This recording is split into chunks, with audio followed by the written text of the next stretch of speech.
Ya, kalau sudah lagi ini yang terakhir ya, gambar terakhir.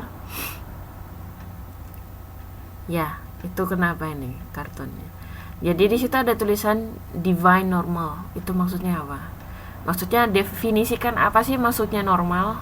Kayak gitu ya.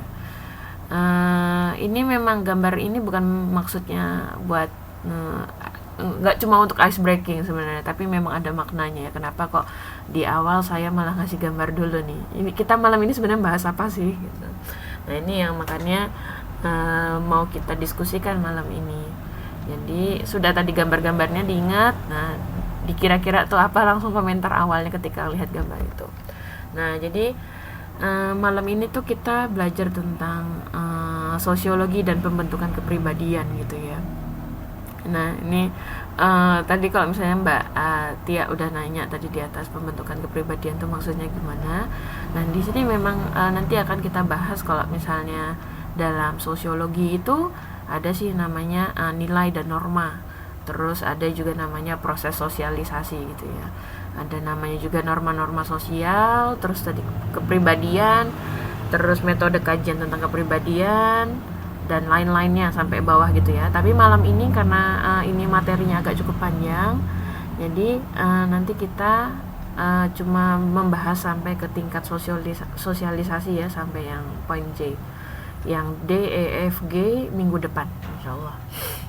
Ini karena saking menariknya saya pikir agak sayang kalau misalnya kita lewatkan ya.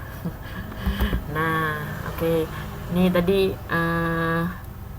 kalau misalnya teman-teman lihat gambar tadi, ada nggak sih yang teman-teman rasa aneh atau nggak biasa? Atau misalnya tadi yang kayak gambar sapi tadi terakhir, itu sebenarnya apa sih yang namanya normal kayak gitu. Nah ini kadang kalau misalnya ya otomatis pasti setelah melihat gambar itu ada langsung komentar itu yang muncul celing gitu. Itu kenapa sih kita bisa berkomentar seperti itu? Nah ini kan karena ada sesuatu yang sudah pernah kita nilai-nilai yang pernah kita pegang, tapi secara nggak sadar kan udah terinternalisasikan di dalam pikiran, jadinya ya kita akhirnya mengeluarkan statement seperti itu gitu ya.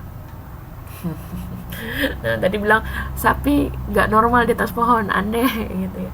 Nah ini kenapa kok bisa kayak gitu? Nah ini ya itu tadi yang namanya manusia itu dalam proses hidupnya ya, selama belajar itu kita sudah mempelajari banyak hal gitu ya, termasuk namanya aturan-aturan, ada norma-norma serta nilai-nilai yang kita pelajari untuk adaptasi dengan lingkungan kayak gitu. Oh halaman berapa ini? Oh halamannya sebentar sambil lihat ya. Silakan kalau mau sambil baca ya. Halaman 21 Mbak. Halaman 21 silakan sambil baca kalau mau lihat yang lengkap ya. Nah di sini kita akan baca tadi sosialisasi. Nah ini tuh untuk sosialisasi itu sebagai bentuk pemasyarakatan, memasyarakatkan gitu ya. Jadi kalau misalnya tadi ya kita bilang ada singgung sedikit tentang nilai.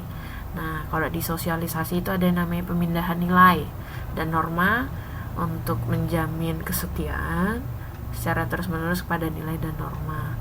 Nah ini nanti memang kita ya sebagai seorang manusia itu memang akan terus berproses dalam belajar gitu, dan kita secara nggak sadar tadi sudah melakukan proses sosialisasi ya, mempelajari apa saja sih nilai-nilai dan norma-norma. Terus nah kalau tadi kan sempat disinggung sedikit kalau pembentukan kepribadian kita, kebiasaan kita bisa menjadi orang yang seperti sekarang ini tuh kenapa sih, gimana? Nah otomatis tuh kan banyak faktornya ya. Salah satunya adalah ya proses pembelajaran selama mulai kita lahir sampai sekarang gitu. Nah ini makanya jadi kepribadian seseorang itu bisa beda satu sama yang lainnya gitu kan. Nih ada yang aktif ada yang lucu gitu, ada yang macam-macam. Nah ini tergantung gimana proses dan pola sosialisasi yang dia alami selama hidup gitu ya, selama berada di masyarakat kayak gitu. Ada yang saya bilang tadi polos yang kayak aku gitu ya. Polos lucu gitu, aduh itu narsis namanya. Itu, nah pastinya itu kan ada suatu kejadian-kejadian ataupun hal-hal yang kita pelajari yang membuat kita menjadi seperti itu. Nah jadi kalau misalnya tadi individu, nah di masyarakat pun sama. Jadi masyarakat itu kan kadang memang masyarakat yang satu dengan masyarakat yang lainnya tuh beda-beda ya. Misalnya orang Indonesia sama orang Taiwan tentu saja beda, tapi ada pola-pola perilaku yang bersifatnya umum. Nah ini nanti yang membatasi perilaku individu berdasarkan kepribadiannya gitu. Nah ini tadi kalau misalnya nanya apa sih nilai sosial gitu. Kalau nilai sosial ini tadi kalau misalnya secara teoritis ya, nilai sosial tuh apa sih? Nilai sosial itu kumpulan tentang sikap perasaan, anggapan terhadap sesuatu, tentang hal buruk, benar atau salah, patut tidak patut, mulia hina, penting atau tidak penting. Nah ini makanya kan tadi teman-teman kalau misalnya mau lihat tadi yang gambar-gambar tadi kan bisa langsung komentar kan, aneh sih, waduh ini sesuatu yang benarkah atau memang yang sesuatu yang biasa atau tidak biasa. Nah itu karena teman-teman sudah punya tadi yang namanya nilai, jadi bisa berkomentar terhadap sesuatu. Nah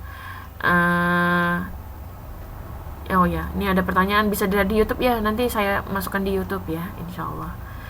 Setelah selesai nanti langsung saya masukkan di YouTube, jadi jangan khawatir ketinggalan.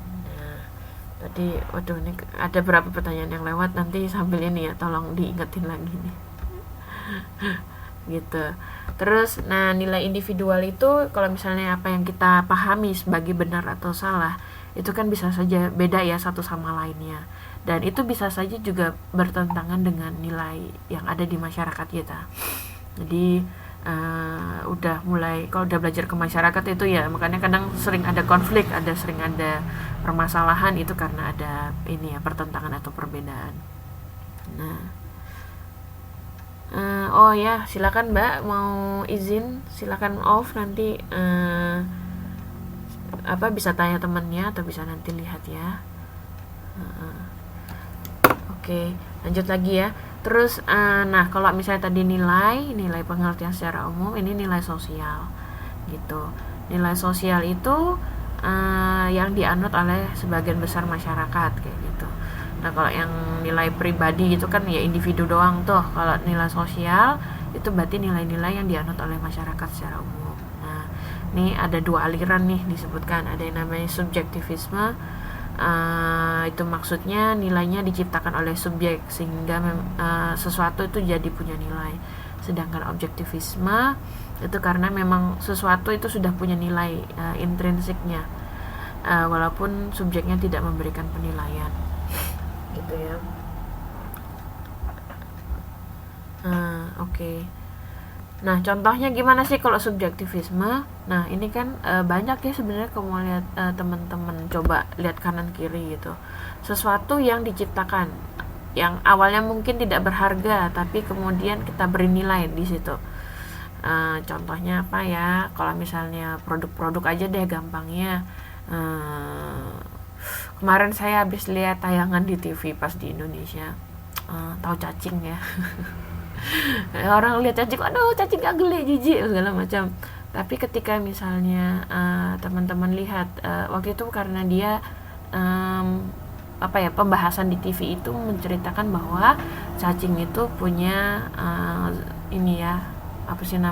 efek kemanjuran gitu ya, buat yang lagi sakit tipes kayak gitu, buat kesehatan. Nah kan kalau misalnya awalnya dia kan cacing buat apa sih kayak gitu, geli gimana gitu. Tapi ketika misalnya dia diolah kemudian dijadikan obat, nah itu menjadi sesuatu yang punya nilai. Nah itu siapa yang menciptakan nilai tersebut, yaitu orang yang meneliti itu gitu. Nah kalau misalnya objektivisme itu memang si benda tersebut itu sudah punya nilai ya, walaupun kita nggak ada yang ngasih nilai pun memang sudah sesuatu yang berharga gitu. Mungkin awalnya kalau kayak perhiasan itu kan mungkin kalau belum diolah kan ya emas Emas kalau orang nggak nganggap itu sebagai sesuatu yang berharga, nggak akan menganggap itu berharga juga sih gitu kan. Bisa aja aduh itu kan cuma mineral aja atau batu-batuan, bentuknya warnanya keemasan meling-meling ya gitu, tapi ketika diolah dia kemudian menjadi sesuatu yang berharga. Nah ini makanya agak ini juga sih, agak riskan juga apakah disebut subjektivisme atau objektivisme. Tapi misalnya di sini memang karena sudah sejak lama ya emas itu sudah punya nilai intrinsik. Jadi walaupun kita bilang wah emas itu nggak berharga sekalipun, tapi tetap karena masyarakat umum mengatakan emas itu mahal, ya otomatis emas itu berharga gitu. Nah, terus jenis-jenis nilai sosial nih apa aja sih? Nah, ini kalau misalnya nilai tadi Mbak Tia sempat nanya juga ada nilai vital itu apa. Nah, ini di sini bagiannya, pembagian tentang nilai-nilai sosial ya. Ada yang namanya nilai material. Nilai material itu segala sesuatu yang berguna bagi manusia. Itu secara umum. Nah, ini kalau nilai vital, nilai yang berguna untuk melangsungkan kehidupan sehingga manusia dapat mengadakan kegiatan atau aktivitas. Vital itu artinya hidup ya, untuk karena disebut vital itu sesuatu yang sangat penting dalam kehidupan kita. Contohnya mungkin macam-macam sih. Salah satunya mungkin kalau buat orang tiap-tiap orang beda ya. Nah kalau misalnya kita nilai vital itu, kalau buat saya pribadi nilai vital itu adalah tentang panduan hidup gitu ya. Panduan hidup seharusnya yang seperti apa sih seharusnya kita dalam sehari-hari. Kalau misalnya saya nggak punya panduan hidup itu nilai-nilai, salah satunya ada kerohanian ya, nanti bisa kita bahas juga di bawah. Nah ini sesuatu yang memang sangat penting buat masing-masing orang gitu. Ada yang mungkin bisa beda juga kan, kalau saya pribadi dengan teman-teman bisa saja nilai vitalnya berbeda. Tapi intinya adalah nilai vital itu sangat berguna untuk kehidupan kita gitu ya, terutama dalam beraktivitas. Nah, terus selain tadi material vital, ada juga nilai kerohanian. Rohani itu maksudnya secara ini ya, kebutuhan rohani, sesuatu yang secara nggak bisa dilihat gitu ya, nggak bisa dilihat kasat mata gitu. Ini mungkin sangat abstrak, tapi mungkin teman-teman bisa sambil kira-kira lah ya. Contoh-contohnya ada namanya nilai kebenaran gitu, nilai kenyataan. Nah ini sumbernya dari akal manusia. Jadi manusia kan tadi dia sudah belajar macam-macam nih, teman-teman, termasuk sekarang kita yang sedang menempuh pendidikan itu kan menggunakan akal itu ya untuk melatih gimana sih benar atau salah, atau fakta-fakta yang ada di lapangan itu di mana. Nah ini karena kita menggunakan akal tadi. Terus ada namanya nilai keindahan. Nah ini kalau nilai keindahan ini sumbernya tuh dari perasaan, estetika. Jadi kalau misalnya ngeliat sesuatu, apik, atau misalnya ini kurang apa. Nah ini kan teman-teman mungkin kalau misalnya yang seneng seni-senian gitu ya, atau otak-otak kanan gitu ya. Nah ini sumbernya adalah memang dari perasaan-perasaan gitu. Ya manusia memang suka yang indah-indah gitu ya. Gitu. Terus ada namanya juga nilai moral. Nilai moral ini sumbernya dari kehendak atau kemauan ya. Kemudian yang tadi sempat saya singgung sedikit, ada namanya nilai keagamaan atau religius gitu ya. Memang ini sumbernya adalah dari kaidah ajaran agama gitu. Oke. Nah ciri-ciri nilai sosial, kalau misalnya teman-teman tadi sempat rasakan sambil berpikir ya, saya senangnya kalau sambil ngomong teman-teman sambil membayangkan apa gitu ya.